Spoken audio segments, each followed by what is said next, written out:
지난주 뉴스에 아파트 단지 안에 이 축구장 넓이의 크기, 축구장 절반 크기 안에 1.5m의 그런 대형 구멍이 3개나 뚫리는 그런 일들이 일어났습니다. 이런 걸 싱크홀이라고 하는데 지금도 계속해서 흙이 파이고 있고 이 보도블록이 깨지고 그리고 땅꺼짐 현상이 일어나고 있다고 합니다. 이 주민들은 언제 이 아파트가 붕괴될지도 모른다는 그 두려움 속에 지금 매일 살아가고 있다는 것입니다. 이 당장이라도 입주민을 피신시키고 이 추가 공사를 해야 되겠지만 여기에 건설사들은 서로 책임을 미루고 있고 서울시 관계자는 사고가 터져야 관계할 수 있다. 그렇게 뒷짐을 지고 있는 상황입니다. 그러는 사이에 이 싱크홀은 점점 커지고 있고 갑자기 이 지진이라도 일어난다면 대형 붕괴 사고로도 일어날 수 있는 그런 현실입니다. 요즘 우리나라 땅에도 이렇게 싱크홀, 이 땅이 갑자기 꺼지는 그런 현상들이 종종 일어나지요. 도로가 갑자기 꺼지기도 하고 차가 빠지기도 하고 사람이 빠지기도 하고 이런 구멍이 생기는 이유는 이 지하수에 의해서 계속 이렇게 땅이 침식이 되기 때문에 일어나는 것입니다. 우리가 볼 때는 그게 한순간에 갑자기 구멍이 꽝 뚫린 것 같지만 사실은 그 속에서 계속 이렇게 구멍이 파지고 있었던 거죠. 계속 그 안에서 무너지고 있었다는 것입니다. 그러나 겉으로 볼 때는 너무나도 멀쩡했기 때문에 아무도 그게 무너질 것이라고는 생각하지 못했다 하는 것입니다. 오늘 본문에도 이 겉으로는 멀쩡하지만 이 속으로는 아주 깊숙이 무너지고 있는 그 한 사람을 만나게 됩니다. 바로 삼손입니다. 삼손은 겉으로는 멀쩡했지만 속으로는 계속 무너지고 있었던 것입니다. 삼손은 갑자기 한순간에 무너진 것이 아니라 오랜 기간 동안 서서히 무너지고 있었던 것입니다. 이제 우리는 새로운 한 해를 시작하고 있습니다. 올 한 해 우리는 어떤 한 해가 되기를 소망하고 계십니까? 이번 한 해가 서서히 무너지는 한 해가 되지 마시고 점점 회복되고 성장하는 한 해가 되시길 바랍니다. 오늘 본문을 통해서 삼손이 무너지는 과정을 우리는 살펴보고 우리는 지금 어떤 길을 걷고 있는지를 또 살펴보며 바른 믿음의 길로 향하는 우리의 삶이 되시기를 주님의 이름으로 축복합니다. 먼저 1절에서 3절 말씀은 가사의 귀신과의 만남에 대해서 말씀합니다. 여기서는 삼손은 세상을 즐기고 있는 모습을 보게 됩니다. 1절 함께 읽겠습니다. 삼손이 가사에 가서 거기서 한 기생을 보고 그에게로 들어갔더니 삼손이 가사로 갔습니다. 이 간 목적에 대해서 언급하고 있지는 않지만 그가 사사의 직분을 감당하기 위해 간 것은 아니었습니다. 여기서 특별한 사역을 감당했다는 말이 없기 때문입니다. 그는 사적인 시간에 사적인 목적으로 적진 깊숙이 들어간 것입니다. 이 가사라는 곳은 삼손이 살았던 이 소라 땅으로부터 서남쪽으로 약 60km 정도 떨어진 곳입니다. 지금의 가자 지구라고 하죠. 가자 지구로 유명한 곳인데 당시에는 이 블레셋 5대 도시 중에 하나로 가장 남쪽에 위치한 성읍이었습니다. 본래 가나안 정복 당시에 이스라엘이 정복했던 땅이었지만 지금은 블레셋에게 빼앗긴 상태입니다. 삼손이 이처럼 깊숙이 적진으로 들어갈 수 있었던 것은 그에게 초인적인 파워가 있었기 때문입니다. 이제는 명실상부 아무도 건드릴 수 없는 그런 천하무적이 된 것입니다. 그런데 문제는 삼손이 너무 힘이 많아서 자만했다는 것입니다. 너무 힘이 많았기 때문에 그는 늘 혼자 일했습니다. 본문에는 삼손이 사사로 20년이나 있었다는 것을 2번이나 기록합니다. 다른 사사들은 한 번만 기록하는데 삼손은 왜 2번이나 기록하고 있겠습니까? 20년이나 사사로 있었는데 아무런 열매가 없었다는 것입니다. 회복도 없었고 샬롬, 평화도 없었다는 겁니다.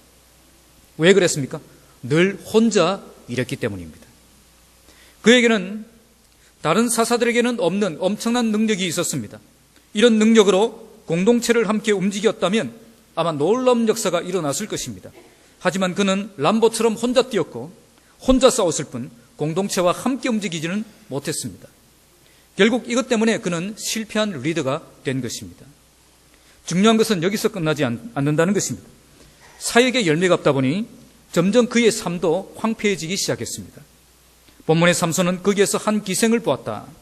기생이라는 말은 직업적으로 이 매춘업을 하는 창녀를 말합니다. 히브리어 성경의 14장 1절에 한 여자를 보고라는 말과 같은 표현을 히브리어는 쓰고 있습니다. 그러니까 여자를 보는 것, 이것이 삼손의 아킬레스 근이었다는 거예요. 그는 보는 것을 경계하지 않아서 실패의 길로 들어선 것입니다. 그래서 나중에 심판으로 하나님께서 그의 눈을 빼버리신 것이 아닌가 그렇게 해석하기도 합니다. 바로 삼손을 무너뜨린 그 장본인이 바로 그의 눈에 있었기 때문입니다. 결국 그는 그에게로 들어갔다고 말합니다. 이것은 히브리어의 완곡한 표현으로 성관계를 가졌다는 뜻입니다. 혹시 여러분 중에 이 기사를 읽고 깜짝 놀라신 분이 계십니까? 아니 어떻게 이스라엘의 지도자가 그렇게 창녀와 성관계를 맺을 수가 있는가? 그렇게 생각하시는 분이 있습니까? 아마 별로 없었을 거예요. 그런데 만약 요수아가 그랬다, 다윗이 그랬다, 사무엘이 그랬다, 기드온이 그랬다, 그러면 아마 다 깜짝 놀랐을 거예요. 어떻게 그런 일이 일어날 수 있는가? 그런데 삼손이 그랬다고 하니까 그럴만하다, 그렇게 생각을 한다는 거죠. 삼손이니까 충분히 그럴 수 있다.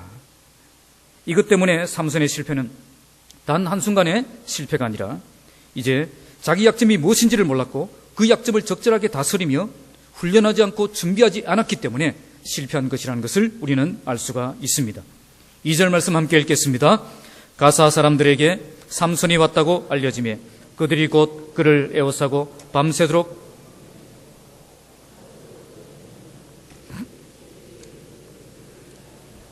결국 이런 이야기가 블레셋 사람들의 귀에 들어갔습니다. 하지만 그들은 삼손을 굉장히 두려워했기 때문에 정면 대결을 피하고 새벽에 기습 테러를 감행하기 위해 밤새도록 성문에 매복했습니다. 그러면서 새벽이 되거든 그를 죽이리라고 말했습니다. 하지만 그는 그렇게 하지 못했습니다. 3절 말씀 읽겠습니다. 삼손이 밤중까지 누워 있다가 그 밤중에 일어나 성문짝들과 두 문설주와 문빗장을 빼어가지고 그것을 모두 어깨에 메고 헤브론 앞상 꼭대기로 가니라.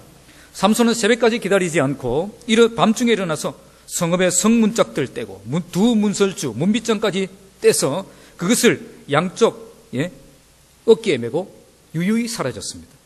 이 문설주란 이 문의 양쪽 끝에 이렇게 문을 고정시키기 위해서 세워놓은 기둥같이 생긴 것을 말합니다. 이 성문입니다. 그냥 대문이 아니라 성문이에요. 그것을 모두 모아서 한 사람이 어깨에 메고 갔다. 이것은 블레셋 사람들에게 큰 공포심을 주었을 것입니다.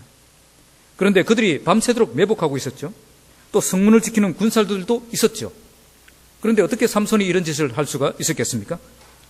아무리 그 당시에 이 블레셋 성문 구조가 복잡했다고 해도 그들이 이것을 몰랐다는 것은 말이 되지 않습니다. 그러니까 그들은 모두 속수무책으로 그것을 보고만 있었다는 거예요. 이것을 가지고 그는 헤브론 앞상 꼭대기로 갔습니다. 히브리어 성경을 헬라어로 번역한 70인역에는 그리고 그것들을 거기에 버렸다라는 말을 삽입하고 있습니다. 이것은 그들에게 큰 모욕이 될 것입니다. 그 이유는 당시 성문은 그 성을 대표할 뿐 아니라 그 성의 힘과 통치권을 상징했기 때문입니다. 하나님께서 아브라함을 축복하실 때 대적의 문을 취할 것이다. 그렇게 말씀하셨는데 바로 이런 뜻입니다. 예수님도 베드로에게 교회를 세우시면서 음부의 권세가 이기지 못하리라. 원문의 뜻은 음부의 문이 이기지 못하리라 뜻을 가지고 있습니다. 그러니까 이 음부의 문은 이 마귀의 그 악의 그런 권세와 세력을 의미하는 것입니다. 그런데 그 문을 삼손이 다 들고 가서 헤브론 앞산에다 던져버렸습니다. 이것은 블레셋 권세가 이제 유다에게로 넘어갔음을 이제 상징적으로 보여주는 것입니다. 이러한 행동은 아마 삼손이 한 업적 중에는 가장 블레셋 사람들의 자존심을 무너뜨리는 행동이 되었을 것입니다. 이것은 비참한 영적인 상태에 있더라도 어느 정도까지는 능력이 발휘될 수 있도록 우리 하나님께서 허용해 주신다는 것을 잘 보여줍니다. 하지만 이렇게 능력이 나타났기 때문에 더 교만해져서 이렇게 해도 사역에 아무런 지장이 없다고 생각할 수 있다는 것이 문제입니다. 삼손이 그랬습니다. 사실 삼손이 무너진 것은 이미 이때부터 무너져 있다라고 보아야 됩니다. 그런데 여전히 사역이 잘 되고 있으니까 아무 문제의식을 못 느낀 것입니다. 이게 사람을 결국 무너지게 만든다는 것입니다. 내가 세상에 푹 빠져서 세상을 즐기며 살아도 여전히 교회에 나오고 여전히 직분도 감당하고 여전히 아무 일 없이 평안하니까 전혀 문제의식을 못 느끼는 것입니다. 지금 여러분들 중에도 문제의식을 못 느끼고 계시는 분들이 많이 계실 겁니다.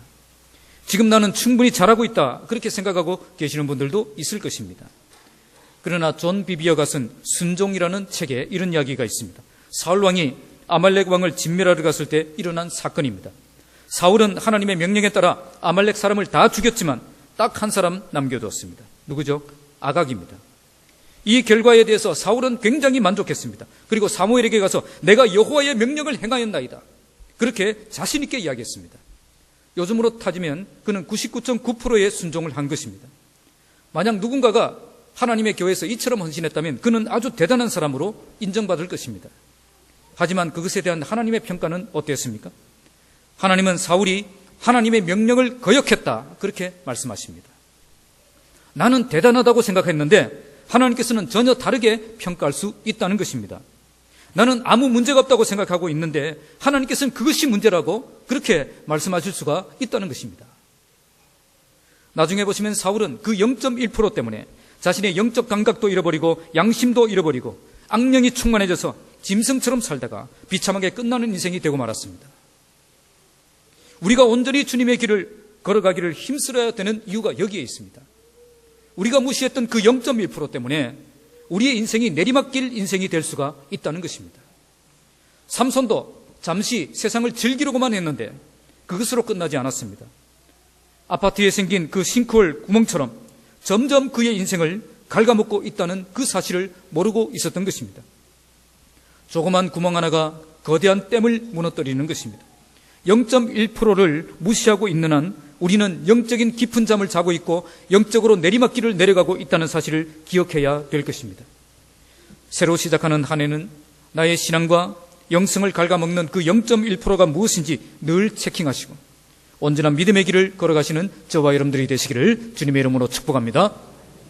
두 번째는 4절에서 들릴라를 만나는 장면이 나옵니다. 이것은 세상을 사랑하게 되는 것입니다. 자, 4절 함께 읽겠습니다. 이후에 삼손이 소래골짜기에, 이후에라는 말을 보시기 바랍니다. 삼손이 세상을 즐겨도 아무 문제가 없었기 때문에 그는 어떤 사람이 되었습니까?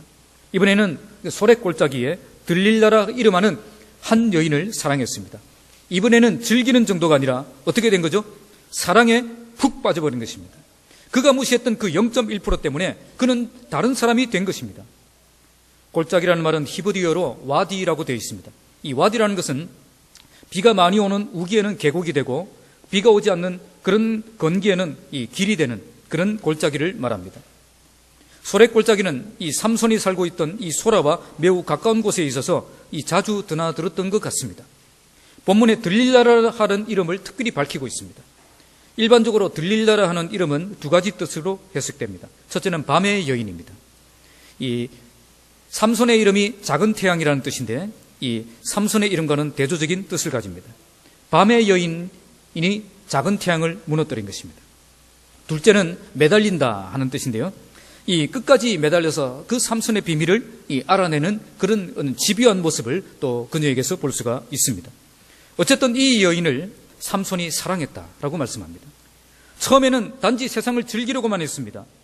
적당한 선에서 신앙생활도 하면서 세상도 즐기면서 그렇게 살려고 했습니다. 그런데 그러다 보니 자신도 모르게 세상에 깊이 빠져서 세상 없이는 살 수 없는 그런 사람이 되어버린 것입니다. 마귀가 하와를 유혹할 때 지금 당장 선악과를 먹어라, 그렇게 유혹했습니까? 그렇게 유혹하지 않았습니다. 먼저 유혹과 거짓말로 그녀의 마음과 생각의 변화를 일으켰습니다. 그래서 하와의 눈에 이 선악과가 먹음직도 하고 보암직도 하고 탐스럽기도 할 그런 나무로 보이게 만드는 것입니다.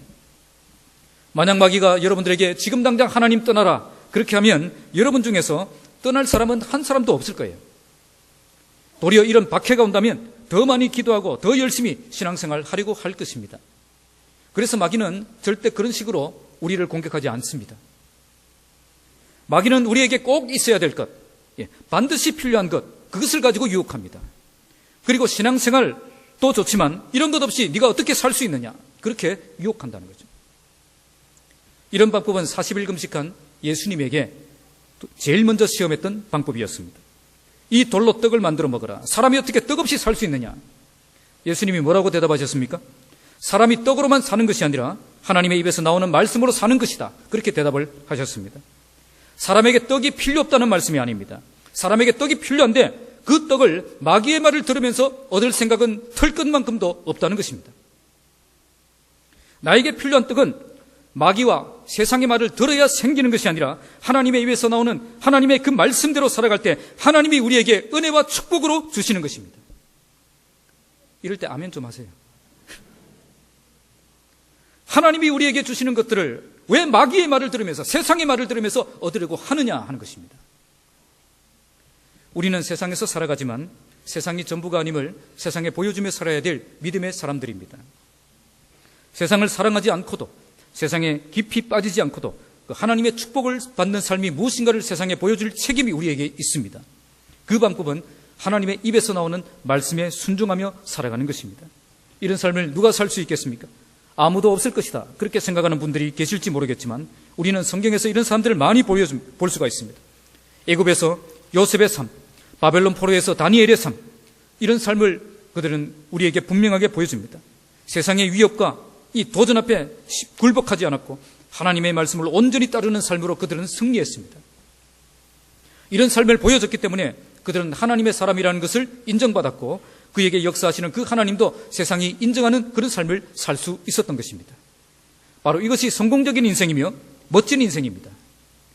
여러분들의 삶이 온전히 주님의 뜻을 따르며 믿음으로 승리하고 성공적인 인생을 살아가는 삶이 되시기를 주님의 이름으로 축복합니다.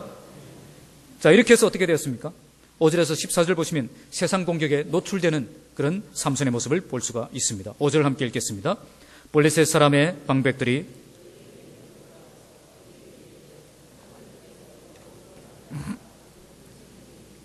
그리고 우리가 어떻게 하면 능히 그를 결박하여 굴복하게 할 수 있을는지 알아보라.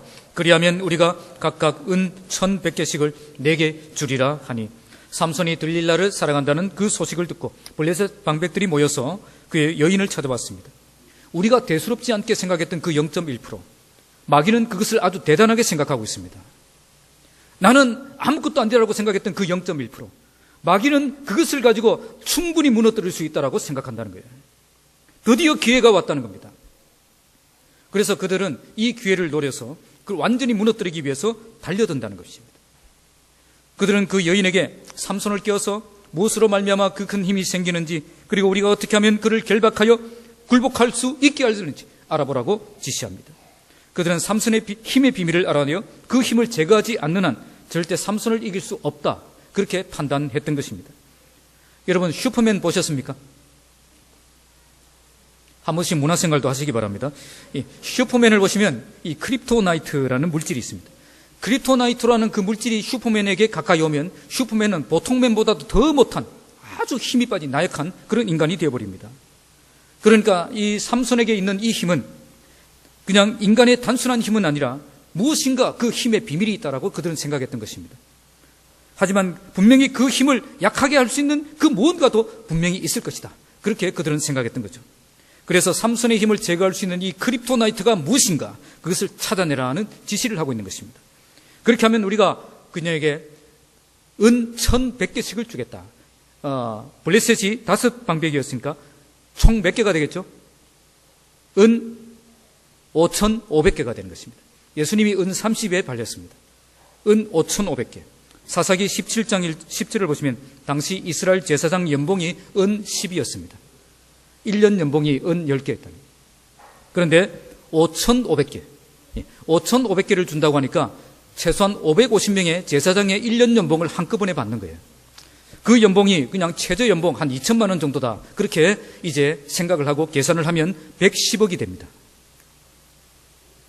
별로 안 놀라시네. 그 정도 돈은 다 가지고 계시는 모양이죠. 로또가 당첨됐다면 5번 연이어 당첨되는 것입니다. 예. 그래서 들릴라는 전혀 갈등하지 않습니다. 즉시 행동에 옮깁니다. 6절 함께 읽겠습니다. 들릴라가 삼손에게 말하되 청하건대 당신의 큰 힘이 무엇으로 말미암아 생기며 어떻게 하면 능히 당신을 결박하여 굴복하게 할 수 있을는지 내게 말하라 하니, 들릴라는 삼손의 힘의 비밀을 알아내기 위해 접근합니다.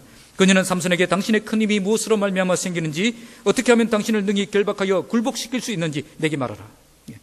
아마 그녀는 뽀빠이가 시금치를 먹으면 갑자기 큰 힘이 생기는 것처럼 삼손에게도 뭔가 비밀이 있을 것이다, 그렇게 생각을 했던 것 같습니다.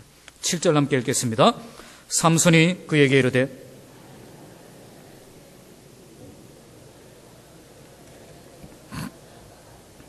이런 질문을 받았을 때 삼손은 전혀 이상하게 생각하거나 그리고 의심스럽게 여기지 않았습니다. 그는 아주 자연스럽게 그에게 대답을 하고 있는 것을 볼 수가 있습니다. 적국의 땅에서 사귄 여성이 자기 힘의 비밀을 알려고 하는데, 그것도 결박하여 굴복시킬 수 있는 방법을 알려고 하는데 어떻게 이렇게 태어날 수가 있습니까? 만약 은행의 보안 직원에게 새로 사귄 여자가 은행의 보안 시스템을 해제할 수 있는 비밀과 그리고 출입할 수 있는 그 카드 번호가 무엇인지 물어본다면 어떻게 생각해야 되겠습니까? 아주 자연스럽게 그 정도야 알려줄 수 있는 그런 비밀입니까? 곧 이상한 눈치를 채야 되고요, 그것에 대해서 알고 싶어하는 정확한 이유가 뭔가를 알아내려고 할 것입니다. 그런데 삼손에게는 전혀 그런 모습이 없습니다. 마늘 마르지 아니한 새 활줄로 일곱으로 나를 결박하면 내가 약해져서 다른 사람과 같으리라. 새 활줄이라는 말은 동물을 잡아서 그 힘줄로 만든 그런 화살줄을 말합니다. 이걸로 정말 삼손의 힘을 없앨 수 있을까요? 그런데 들릴라와 블레셋 방백들은 그대로 믿고 있는 것을 볼 수가 있습니다. 8절에서 9절 함께 읽겠습니다. 블레셋 사람의 방백들이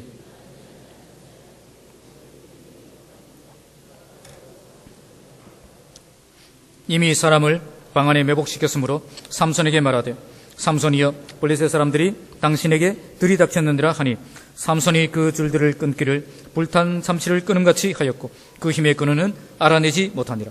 이 말을 듣자 들릴라는 마르지 아니한 새 활줄 7을 주문했습니다. 그러자 블레셋 사람의 방백들이 그것을 가져왔습니다. 그리고 그녀가 그것으로 삼손을 묶었습니다.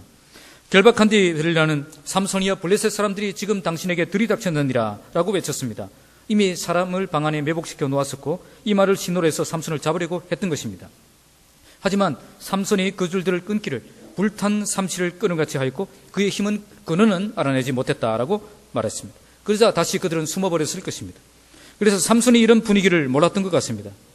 도리어 그는 이 들릴라가 자신에게 블레셋 사람들이 갑자기 들이닥친 그 상황, 위험을 이렇게 알려준 것처럼 그렇게 고맙게 생각했는지도 모르겠습니다.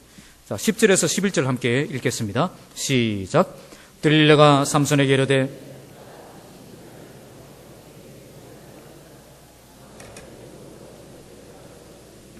이제는 내게 말하라 하니 삼손이 그에게 이르되, 만일 쓰지 않은 새 밧줄들로 나를 결박하면 내가 약해져서 다른 사람과 같으리라 하니라. 들릴라는 두 번째 도전을 하고 있습니다. 만일 쓰지 아니한 새 밧줄들로 나를 결박하면 내가 약해져서 다른 사람들과 같이 될 것이다. 히브리어 원문은 사사기 15장 13절에 유다 사람들이 이 삼손을 결박했던 것과 같은 단어를 씁니다. 그때 그 밧줄은 불탄 쌈과 같이 그냥 끊어진 적이 있습니다. 자, 12절 함께 읽겠습니다. 들릴라가 새 밧줄들을 가져다가 그것들로 그를 결박하고 그에게 이르되, 삼손이여, 블레셋 사람이 당신에게 들이닥쳤느니라 하니 삼손이 파리의 줄 끊기를 실을 끊음같이 하였고 그때에도 사람이 방 안에 매복하였었더라. 그것도 모르고 삼손은 거짓말에 속아서 들릴라가 열심히 움직이는 모습을 한번 보시기 바랍니다. 그녀는 이 새 밧줄들을 가져다가 그것으로 결박했습니다. 처음에는 블레셋 방백들에게 재료를 준비했지만 이제는 자기가 직접 주문하는 그런 열정도 보여주고 있습니다. 하지만 이번에도 실패했습니다. 이런 실패를 경험하면 그냥 포기할까요? 그렇지 않다는 겁니다. 삼손은 그것을 기대했는지도 모릅니다. 이렇게 계속 거짓말로 장난을 치면 계속 포기하지 않겠습니까? 정답은 그럼에도 불구하고 죄의 세력은 집요하게 달려든다는 것입니다. 한두 번 실패했다고 포기하지 않는다 하는 것입니다. 13절 함께 읽겠습니다. 들릴라가 삼손에게 이르되, 당신이 이때까지 나를 희롱하여 내게 거짓말을 하였도다. 내가 무엇으로 당신을 결박할 수 있을는지 내게 말하라 하니 삼손이 그에게 이르되, 그대가 만일 나의 머리털 7가닥을 베틀의 낭실에 섞어 짜면 되리라 하는지라. 세 번째 들릴라가 도전합니다. 그대가 만일 나의 머리털 7가닥을 베틀의 날실에 섞어 짜면 되리라. 삼손의 머리는 나면서부터 한 번도 깎은 적이 없기 때문에 엄청나게 길어서 기네스북에 올라갈 정도가 되었을 것입니다. 그래서 삼손은 편의상 이 머리를 7가닥으로 묶어서 이렇게 다녔던 것 같습니다. 14절 함께 읽겠습니다. 들릴라가 바디로 그 머리털을 단단히 짜고 그에게 이르되, 삼손이여, 블레셋 사람들이 당신에게 들이닥쳤느니라 하니 삼손이 잠을 깨어 베틀의 바디와 날실들을 다 빼내리라. 삼손의 말을 듣자 들릴라는 바디로 그 머리털을 단단히 섞어 짰습니다. 이 바디라는 말은 대나무로 이 바늘처럼 이렇게 만들어서 이 배틀을 짤 때 배실을 꿰는데 이렇게 사용하는 그런 기구입니다. 이걸로 들릴라는 삼손의 머리를 배틀을 짜듯이 이렇게 배틀로 섞어 짰는데 본문은 단단히 짰다라고 이렇게 기록하고 있습니다. 아마 삼손의 머리를 다 자르면 엄청나게 까다로운 작업을 해야 했을 것입니다. 그럼에도 불구하고 들릴라는 삼손이 잠든 틈을 이용해서 삼손의 머리를 단단히 짰습니다. 들릴라의 집요한 모습을 볼 수가 있지 않습니까? 삼손을 무너뜨리기 위해서라면 그 어떤 수고도 마다하지 않는 그런 모습을 볼 수가 있습니다. 하지만 이번에도 그녀의 수고는 헛수고가 되었습니다. 삼손이 일어나자 이 배틀의 바디와 날칠들이 다 빠져버렸기 때문입니다.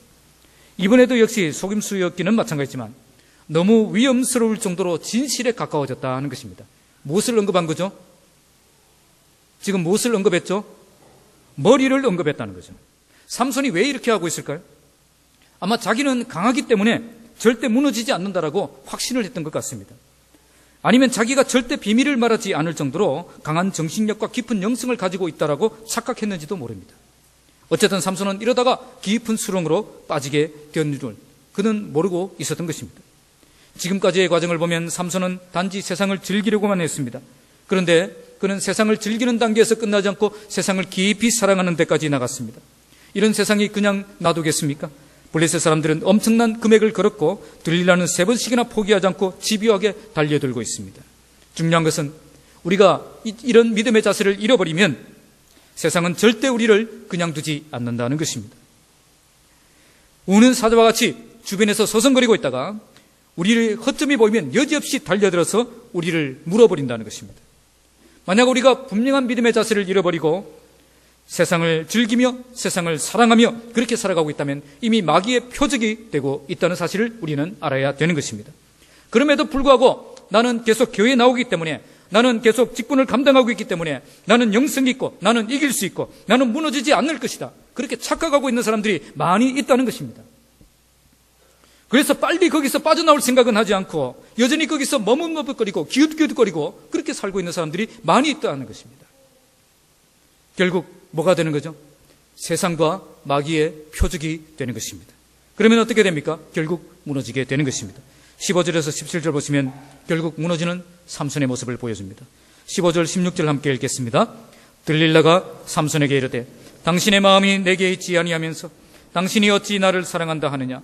당신이 이로써 3번이나 나를 희롱하고 당신의 큰 힘이 무엇으로 말미암아 생기는지를 내게 말하지 아니하였도다 하며 날마다 그 말로 그를 재촉하며 조르매 삼손의 마음이 번뇌하여 죽을 지경이라. 들릴라가 여기서 중단하지 않고 삼손의 그 사랑하는 마음을 건드리기 시작했습니다. 관계를 가지고 이용을 했다는 거죠. 당신의 마음이 내게 있지 아니하면서 당신이 어찌 나를 사랑한다 하느냐.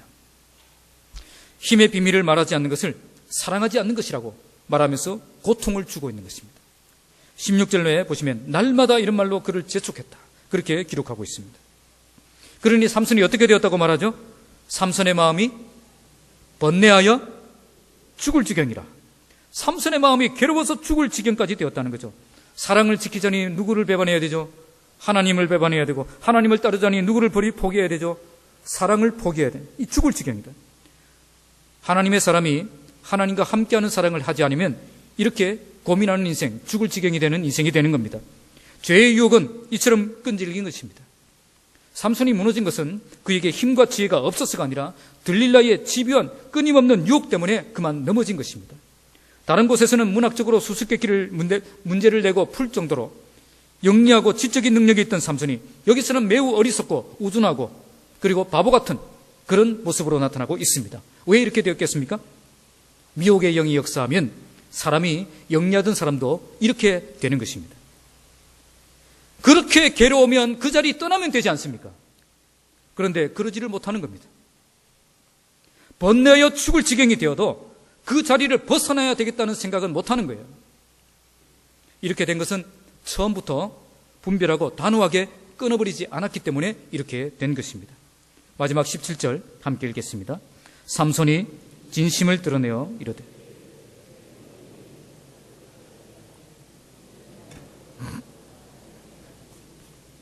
만일 내 머리가 밀리면 내 힘이 내게서 떠나고 나는 약해져서 다른 사람과 같으리라 하니라. 드디어 삼손이 진심을 드러내었습니다. 그런데 여기에서도 삼손은 진실을 말한 것은 아니었습니다. 정말 머리를 자르면 힘이 없어질까요? 우리가 그렇게 생각했다면 이 블레셋 사람들처럼 미신적인 사고를 가지고 있는 것입니다. 삼손의 머리를 자른다고 하나님의 능력을 잃어버리는 것은 아닙니다. 지금까지 삼손에게 엄청난 그런 능력이 나타났던 것은 여호와의 영이 임하셔서 그렇게 된 것입니다. 그런데 삼손은 머리 때문에 힘이 있다고 생각을 했던 것입니다. 이것은 삼손의 착각이었습니다. 그런데 이상하게도 머리를 자르니까 삼손의 힘이 또 없어졌습니다. 이건 또 왜 이렇게 되었겠습니까? 삼손에게 있어서 머리는 나실인의 마지막 보루였다고 말할 수 있습니다. 지금까지 그는 나실인이 지켜야 될 그런 중에서 너무나도 많은 것들을 포기하고 어기고 살았습니다. 시체를 함부로 만졌고 포도주와 독주를 함부로 마셨고 이방 여자를 가까이 하며 그렇게 살았습니다. 그런데 마지막까지 지키고 있었던 것이 뭐죠? 머리였습니다. 그러니까 이 머리를 자른다 하는 것은 이 마지막으로 남은 이 나실인의 삶, 그것을 완전히 이제는 포기하겠다는 것을 의미하는 것입니다. 지금까지 나실인의 삶을 제대로 산 것도 아니었지만 그래도 끝까지 그래도 하나님과 연결될 수 있었던 것이 이 머리를 지키고 있었기 때문입니다. 삼손이 이 머리를 포기함으로 이제는 완전히 하나님을 떠나고 하나님을 포기하겠다는 것을 보인 것입니다. 이걸로 봐서 삼손은 하나님의 나실인의 길을 걸을 것이냐, 들릴라와 함께 사는 길을 걸을 것이냐의 선택에서 들릴라를 선택한 것으로 보아야 되는 것입니다. 사명을 포기한 자에게 하나님의 능력이 함께할 수가 없는 것입니다. 그래서 20절에 하나님께서 이미 삼손을 떠나셨고 그나마 자기에게 있던 그 능력까지 함께 사라지게 된 것입니다.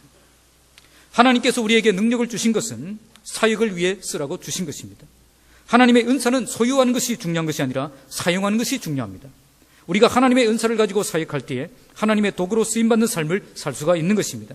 지금 삼손에게는 힘을 잃어버렸다는 것이 비극이 아니라 그 힘을 가지고 있으면서도 하나님의 사역을 위해 쓸 수 없는 사람이 되었다는 그 사실이 비극인 것입니다.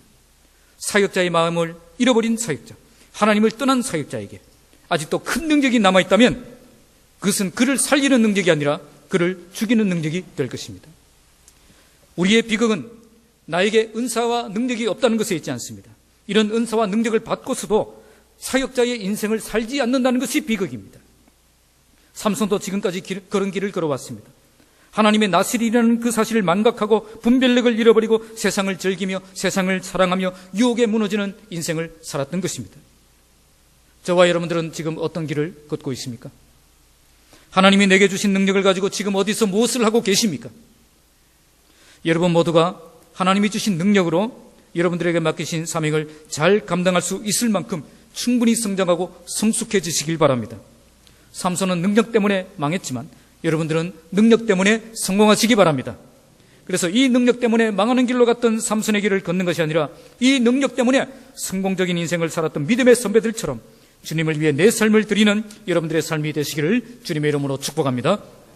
말씀을 맺겠습니다. 오늘 본문은 삼손이 무너지는 과정을 말씀해 주고 있습니다. 처음에는 가사의 기생에게 무너졌고 다음으로 들릴라에게 무너졌습니다. 마침내 삼손은 사명자의 길을 완전히 포기하고 하나님의 능력까지 잃어버린 자가 되었습니다. 삼손은 한순간에 갑자기 무너지게 된 것이 아니었습니다. 점진적으로 무너지고 있었던 것입니다. 중간에 충분히 자기를 점검하고 돌이킬 수 있는 기회들이 많았지만 그는 그 기회들을 붙잡지 못했습니다. 이렇게 된 이유는 그가 세상을 즐겼고 세상을 사랑했고 그것 때문에 세상에 표지게 되고 공격에 노출되었기 때문이라고 오늘 말씀을 보여줍니다. 처음부터 단호하게 아닌 것은 아닌 거라고 끊어보지 않았기 때문에 여기까지 가게 된 것입니다. 여러분 혹시 세상을 즐기고 있습니까? 세상을 사랑하고 있습니까? 그러면서 내 영혼과 내 삶에 아무 문제가 없다고 생각되기 때문에 나는 지금 안전하다고 생각하고 계십니까? 그렇다면 지금 나는 삼손처럼 세상의 공격에 노출되어 있고 점진적으로 내리막길 인생을 걷고 있다는 사실을 알아야 될 것입니다. 그것 때문에 우리는 올무에 걸리게 되고 결국엔 완전히 무너지게 될 것입니다. 우리는 지금 새로운 한 해를 시작하고 있습니다. 새롭게 주어진 한 해는 우리에게 주어진 또 다른 기회입니다. 이런 기회를 통해서 내가 즐기고 있었던 그 0.1%, 내가 사랑하고 있던 그 0.1%, 나의 영혼을 무너지게 하는 그 0.1%, 그것이 무엇인가를 발견하고 주님 앞에서 믿음의 몸부림을 치며 자신을 바르게 세워나가는 그런 복된 한 해가 되시길 바랍니다. 그래서 세상을 즐기며 세상을 사랑하다가 세상에 표지게 되어 무너지는 인생이 되지 않고 교만한 생각을 내버리고 겸손히 나의 약함을 인정하고 말씀으로 굳게 무장하여 나의 약점을 극복하고 내게 주신 은사와 능력으로 온전히 하나님을 섬기는 사역의 열매가 있는 삶을 살아가는 복된 한 해가 되시기를 주님의 이름으로 축복합니다. 기도하겠습니다. 하나님 아버지, 복된